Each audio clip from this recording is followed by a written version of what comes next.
नमः शिवाय। ओम नमः शिवाय। ओम नमः शिवाय। शिव महापुराण छठवीं कैलाश संहिता 12वां अध्याय संन्यास की विधि का वर्णन। स्कंद जी बोले, हे महाभाग मुनीश्वर वामदेव, तुम धन्य हो। तुम बड़े ही शिव भक्त और शिव ज्ञान वालों में श्रेष्ठ हो। तुमको त्रिलोकी में कुछ भी अविदित नहीं है, फिर भी लोक कल्याण की दृष्टि से मैं कहता हूँ, प्रणव ही साक्षात महेश्वर है। यद्यपि यही देव सगुण, निर्गुण और ब्रह्म, इन तीनों को प्रकट करने वाले और परम देव हैं। प्रणव का अर्थ तो साक्षात शिवजी ने ही किया है और श्रुति, स्मृति, शास्त्र, पुराण और आगमों में भी किया है, जिसमें मन वाणी का कोई गम नहीं है और जिसे पाकर विद्वान कभी भयभीत नहीं होता। ब्रह्मा, रुद्र, इंद्र पूर्वक ये सारा जगत वहीं उत्पन्न करते हैं और वह कभी कहीं से उत्पन्न नहीं होते हैं। वहीं सब देवाधिदेव सनातन, निष्कल और ज्ञान क्रिया के स्वभाव वाले और परमात्मा भी कहे जाते हैं। वहीं देवपंचक और कालपंचक भी हैं। सग्गपाद, तन्मूर्ति, साक्षात, संपूर्ण, निष्कल और मूर्ति, वे यह 6 प्रकार का शरीर धारण करने वाले हैं।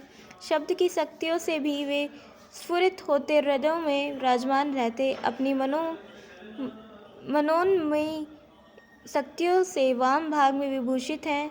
मनवादी से जिनसे 6 प्रकार के अर्थ मंत्रों द्वारा आते हैं, जो उपन्यास सामग्री समष्टि व्यष्टि भाव वाले प्रमाणात्मक अर्थ वाले हैं, उनके अर्थ को कहता हूँ, सुनो। पहले उपदेश का क्रम कहता हूँ।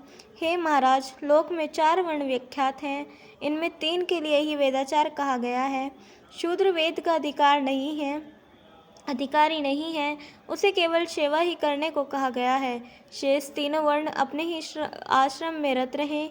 इन्हीं को श्रुति स्मृति के धर्म का ही अनुष्ठान करना चाहिए, अन्य नहीं। तब श्रुति स्मृति आदि जैसा कहते हैं, उसी के अनुसार वर्ण आश्रम धर्म से अपने आचारों द्वारा परमेश्वर की पूजा करें, जिसके की करने से कितने ही श्रेष्ठ मुनियों ने संयुक्ता प्राप्त की है। इस प्रकार शिव महापुराण छठवीं कैलाश संहिता का 12वां अध्याय समाप्त। बोलिए उमापति महादेव की जय। 13वां अध्याय प्रणव का अर्थ और उसकी पद्धति वर्णन। स्कंद जी बोले, ऐसा यति मध्य में प्रसन्नता पूर्वक स्नान कर गंध, पुष्प और अक्षत आदि पूजा की सामग्रियों को लेकर सर्वप्रथम देव पूज्य शिव पुत्र गणेश की साविधि पूजा और ध्यान कर पूर्ण आहुति दें, हवन समाप्त करें और गायत्री का जप करता हुआ अपराह के कर्म समाप्त करें। फिर सायंकाल का स्नान कर संध्या काल की संध्या समाप्त करें और इस समय स्कोजात के 5 मंत्रों से हवन करें। अंत में उमा सहित महादेव का अग्नि में ध्यान करें। फिर सावित्री के प्रथम पाद का उच्चारण करते हुए गायत्री के दूसरे पाद का उच्चारण करें। फिर 3 पाद उच्चारण करें और सावित्री प्रवेशयामी ऐसा कह भूर्वः सब रोम ऐसा कहते हुए उन शंकर का साक्षात ध्यान करें, जो कि अर्धनारीश्वर हैं, जिनके 5 मुख, 10 भुजा, 15 नेत्र और बड़ा उज्ज्वल शरीर है, और जिन सदाशिव और मनोहर देव की जगन माता त्रिलोक को उत्पन्न करने वाली त्रिगुण और निर्गुणमयी शिवा धर्मपत्नी है। ऐसा विचार कर बुद्धिमान पुरुष गायत्री देवी का जप करे। वही मंत्र राज सब मंत्रों का बीज रूप मंत्र है। वह प्रणव ही शिव और शिव प्रणव है। इसमें वाच्य वाचक का भेद नहीं है।